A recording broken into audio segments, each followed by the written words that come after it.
allow me to make some introductions. This is Mr. Zhongli, a well-respected consultant at Wangshang Funeral Parlor and an expert in all manner of valuables and antiques. Mr. Zhongli, this is Miss Shenyun. She's the one who's looking to sell the collection of valuables I mentioned earlier. Huh.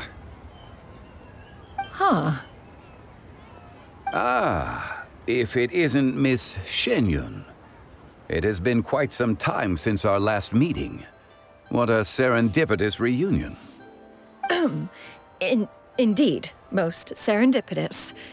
Have you been faring well as of late, Mr. Zhongli? Quite well, thank you. I was fortunate enough over the past few days to enjoy both a stroll in the mountains and a fresh brew of tea from the most recent harvest. The experiences left me with such insight and peace. Huh.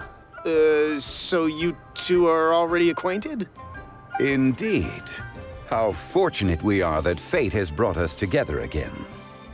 If you are otherwise unaware, allow me to inform you that Miss Shenyun is a well-regarded collector and appraiser. She is well-versed in all fields and oft-celebrated for her impeccable taste. You stand to gain much from this opportunity. You are too kind, Mr. Zhongli. True collectors pride themselves on their wealth of knowledge and eye for detail. I can say without a doubt that you are foremost in that regard. Why, you flatter me, Miss Shenyun. It would seem that you are as self-effacing as ever. Not at all, Mr. Zhongli. Not at all. While I am loath to butt into this conversation, I must ask, you two already knew each other, and you seem to have quite a cordial relationship. Can I be certain that you're not working together to swindle me? I mean, you never know. Huh! A preposterous accusation. The heavens themselves would collapse before we would conspire to do such a thing. Miss Shenyun speaks the truth. Contracts are built on honesty and trust. If that proves to be beyond your capabilities in this instance, this transaction may be taken elsewhere. Say no more. Let us depart. I jest. What fool would still harbor doubts after Mr. Zhongli himself has vouched for the goods? Miss Shenyun, wait!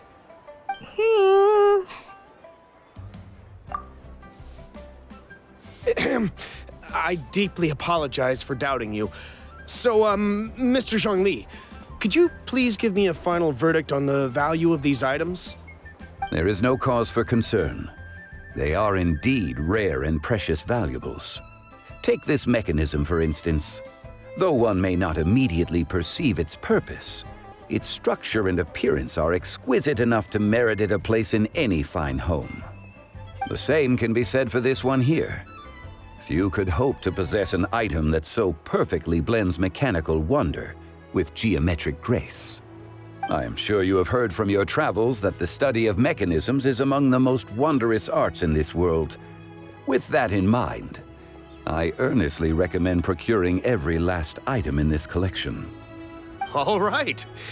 Since I hired you as my consultant, Mr. Zhongli, I shall, of course, trust your good opinion. Then, in that case, Miss Shenyun, I'll take the lot. However, since the final sum is quite large, how about we start with an initial deposit through the Northland Bank? The Northland Bank? Huh. Oh, you refer to the fiduciary house. Oh, very well. I fear people only use the term bank nowadays. In that case, I'll be off for now. I'll return to collect the goods once you've received the funds.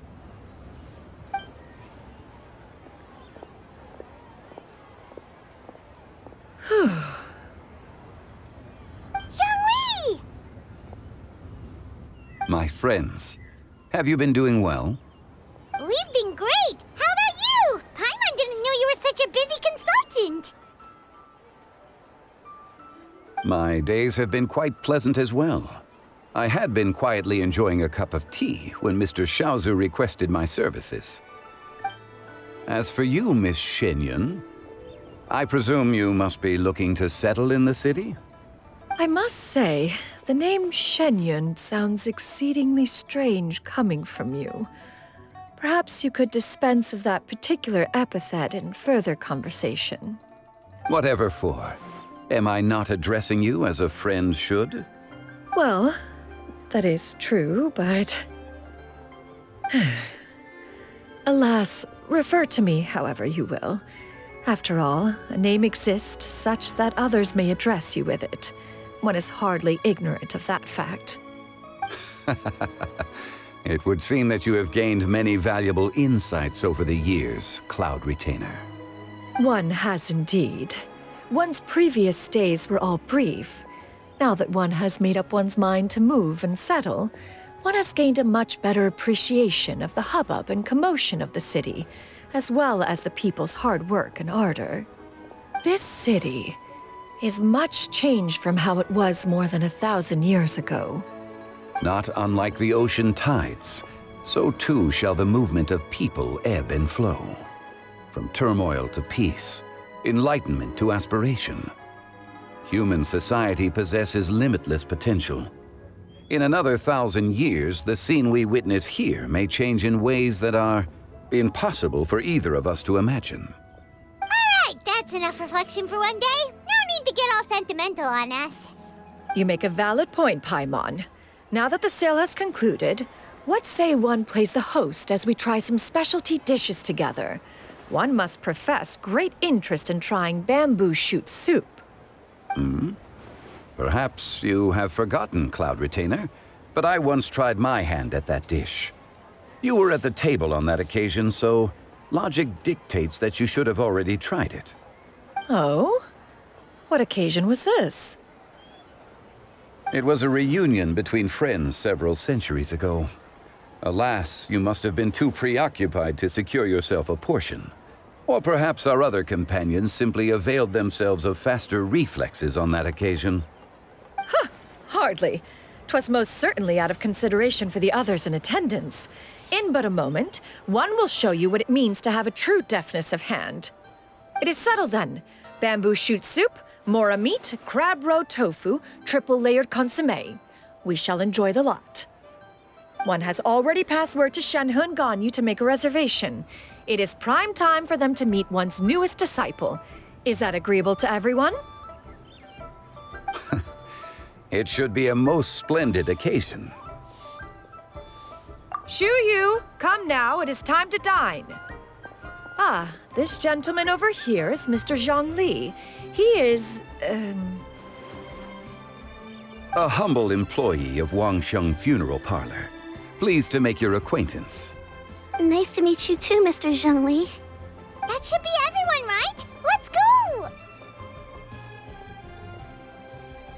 Sounds good. Actually, Master, have you ever tried Adeptus' temptation?